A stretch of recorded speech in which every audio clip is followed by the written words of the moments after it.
AFTV, DT, well, we're still both a little bit exhausted about that and a little bit just, I don't know, it's really a hard one to take because we played all right, didn't we? Like going forward, midfield-wise, we played all right, but we've been done by 2 goals from them. First of all, poor error from Kolasinac. I don't know what he was doing for that first goal.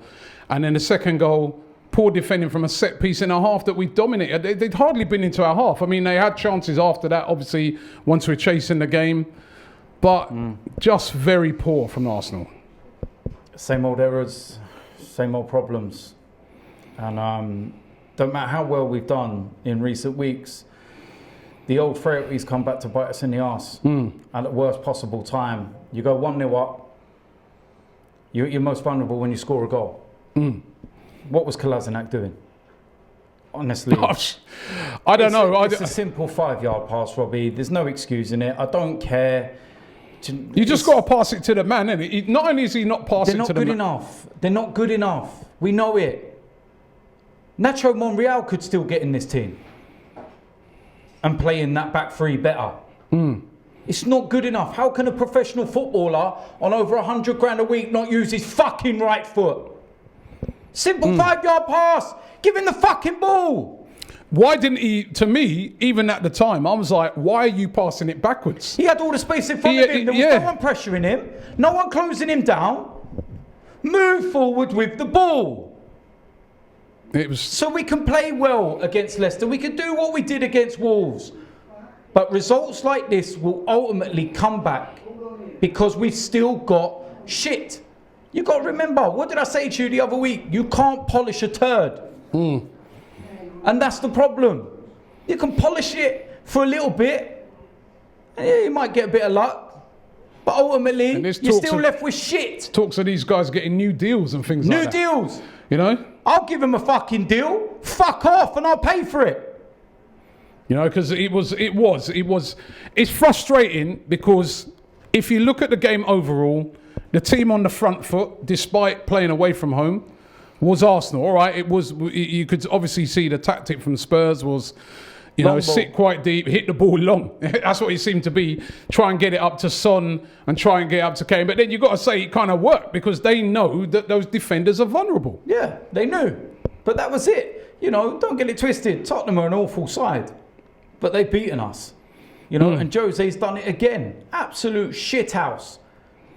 They're poor, and we're losing to them because of moments of lapses in concentration. Just before that goal, their second goal, big chance, Aubameyang. I mean, he'd hit the post before, he hit the bar before that. Then he had that great one where he curled it. Lloris pulled off a great save. I mean, we were all over them in that second half, weren't we? Yeah, we were. Up until I think once they scored and we were chasing it, they had a couple of chances where, obviously we were throwing everybody forward. But up until then, we were watching the game and I think everybody here was sitting expecting we will go on and at least not lose the game. If the draw is going to be the worst result.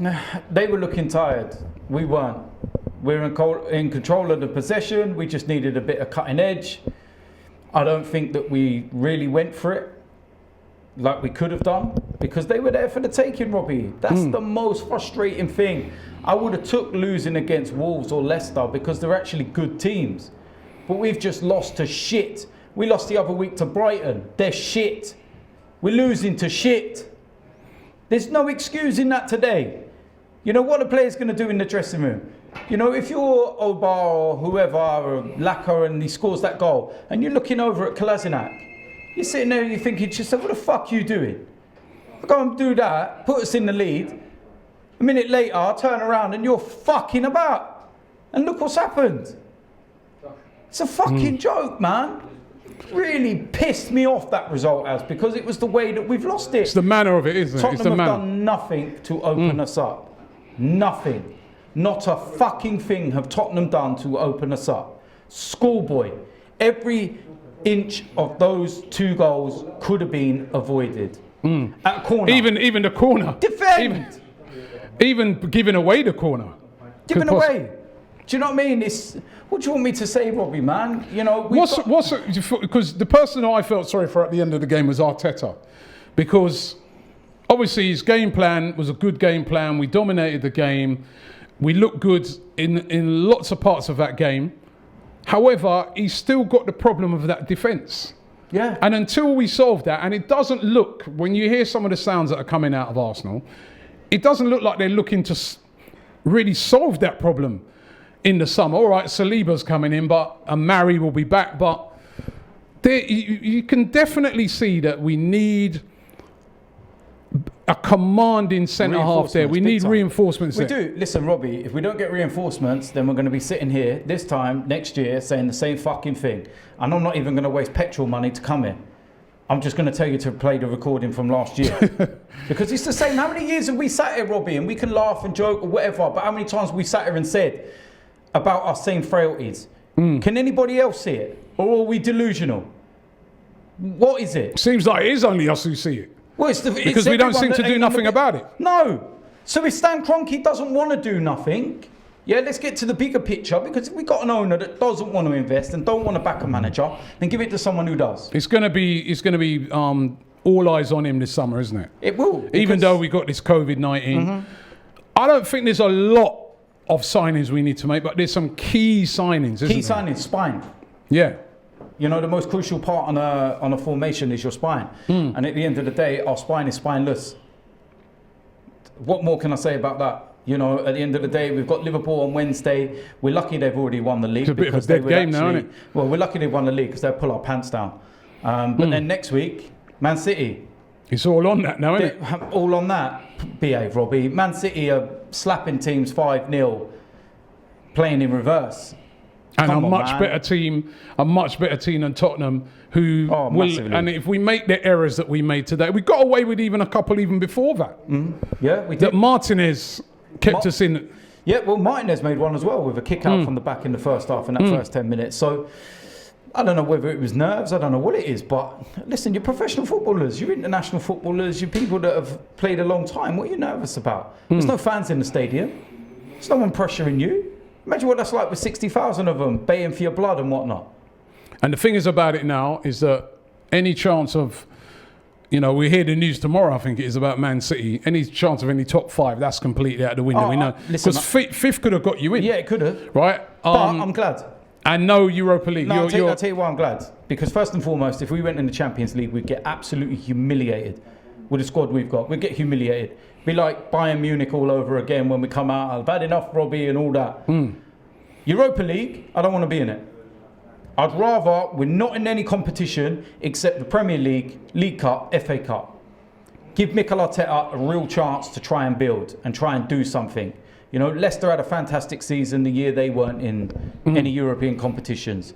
Chelsea, after Mourinho, ironically, no European competition. Maybe we need to take that, you know, that one step back to try and take 2 steps forward.